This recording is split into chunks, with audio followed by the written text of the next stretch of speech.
Hi everyone, welcome back to vibes with ദേവി.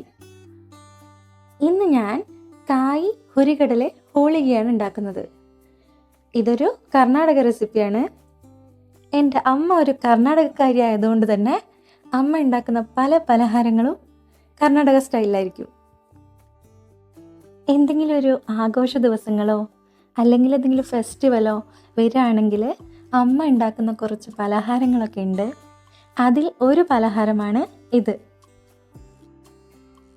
അപ്പോൾ ആദ്യം തന്നെ ഞാൻ ചിരകിയ തേങ്ങ ഒന്ന് പൊടിച്ചെടുത്തിട്ടുണ്ട്. പിന്നെ അതേപോലെ തന്നെ ശർക്കരയും പൊടിച്ചു വെച്ചിട്ടുണ്ട്.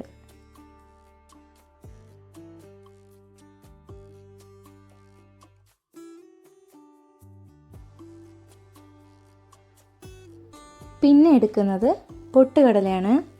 അതും വറുത്ത് പൊടിക്കാൻ വേണ്ടിയുള്ളതാണ്.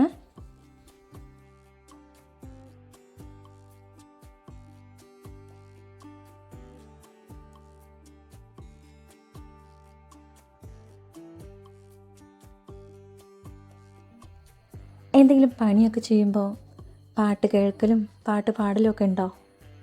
ഞാനങ്ങനെ എന്തെങ്കിലുമൊക്കെ ചെയ്തുകൊണ്ടിരിക്കും കേട്ടോ.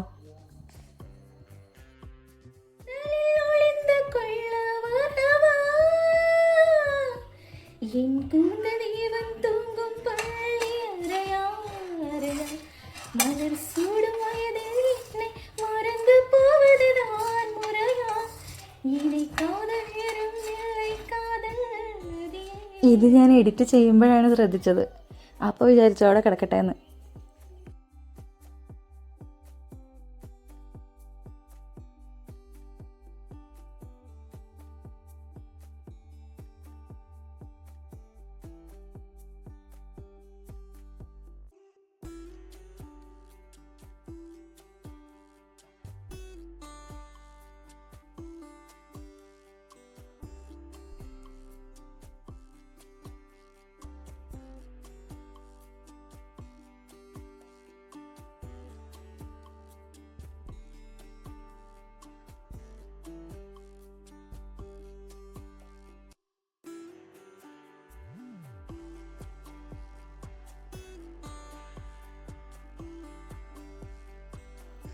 ഏകദേശം എല്ലാം ആയിട്ടുണ്ട്. ഇതാ കടലയൊക്കെ പൊടിച്ചെടുത്തിട്ടുണ്ട്. അപ്പോൾ ഇനിയുള്ളത് ആ ശർക്കര ഉരുക്കിയത് പാത്രത്തിലേക്ക് ഒഴിച്ചു കൊടുക്കാം.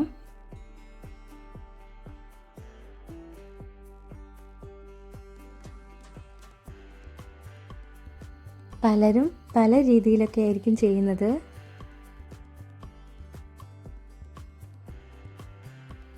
ഞാൻ ചെയ്യുന്നത് ഇങ്ങനെയൊക്കെയാണ്.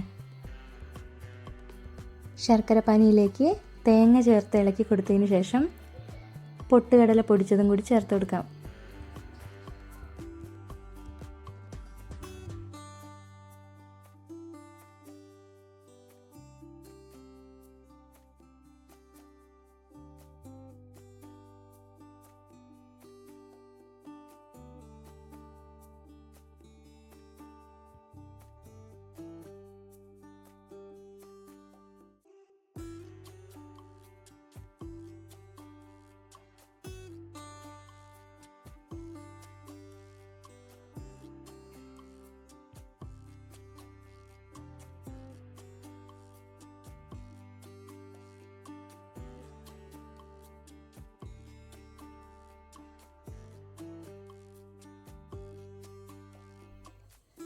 ഇതിലേക്ക് നെയ്യും കൂടി ചേർത്ത് കൊടുത്തിട്ടുണ്ട്.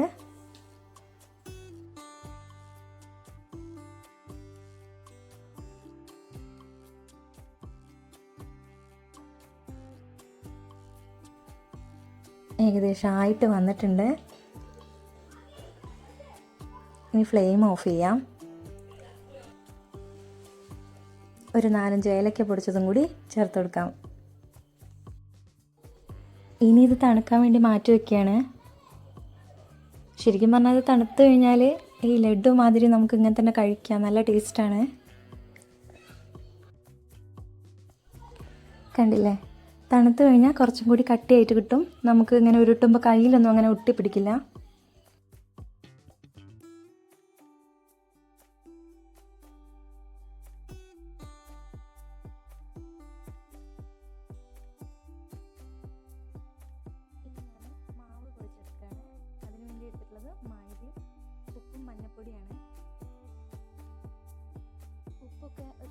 ചേർത്താൽ മതി.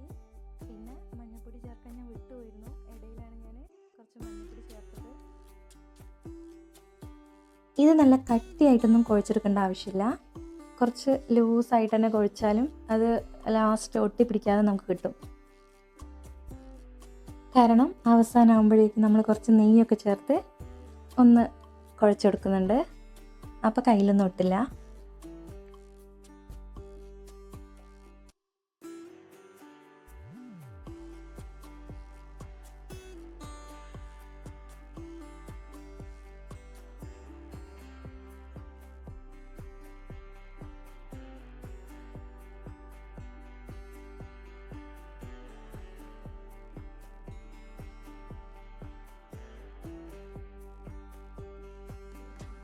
മാവ് കുഴച്ച് കഴിഞ്ഞിട്ട് ഒരു 15 മിനിറ്റ് റെസ്റ്റ് ചെയ്യാൻ വേണ്ടി വെച്ചിരുന്നു.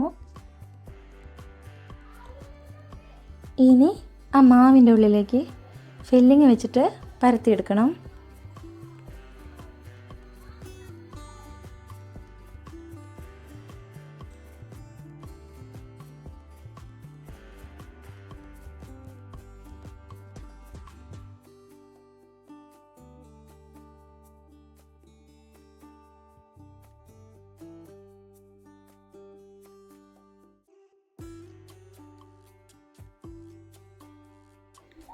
ഇത് നമുക്ക് ഇഷ്ടമുള്ള അത്ര പരത്താട്ടോ, നന്നായിട്ട് പരത്തണം എന്നില്ല. ചിലർ ഇത്രയും പരത്തില്ല. ഇത് എൻ്റെ അമ്മയൊക്കെ ഉണ്ടാക്കുകയാണെങ്കിൽ നന്നായിട്ട് പരത്തില്ല, കട്ടിയിലുള്ളിൽ ഫില്ലിങ്ങൊക്കെ നമുക്കങ്ങനെ കടിക്കാനൊക്കെ കിട്ടും, അത് നല്ല ടേസ്റ്റാണ്. അപ്പം ഞാനിങ്ങനെ പരത്തിയിട്ടാണ് ഉണ്ടാക്കൽ.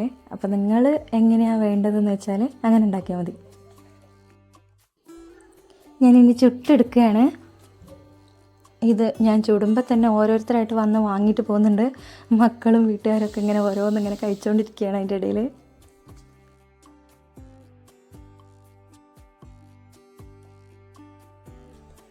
ഇത് ചൂടോടെ നെയ്യൊക്കെ പുരട്ടിയിട്ട് കഴിക്കാൻ നല്ല ടേസ്റ്റാണ്. ഇങ്ങനെ തന്നെ എല്ലാം ചുട്ടെടുത്താൽ മതി. ഞാൻ നെയ്യൊക്കെ ഒഴിച്ചു കൊടുക്കുന്നുണ്ട് ഇടയ്ക്ക്. ഇത് നമുക്ക് പായസത്തിൻ്റെ കൂടെയും കഴിക്കാൻ പറ്റും. അപ്പോൾ ഈ സ്വീറ്റ് റെസിപ്പി നിങ്ങൾക്ക് ഇഷ്ടമായിട്ടുണ്ടെങ്കിൽ ലൈക്ക് ചെയ്യുക, ഷെയർ ചെയ്യുക, സബ്സ്ക്രൈബ് ചെയ്യുക. Thank you so much for watching.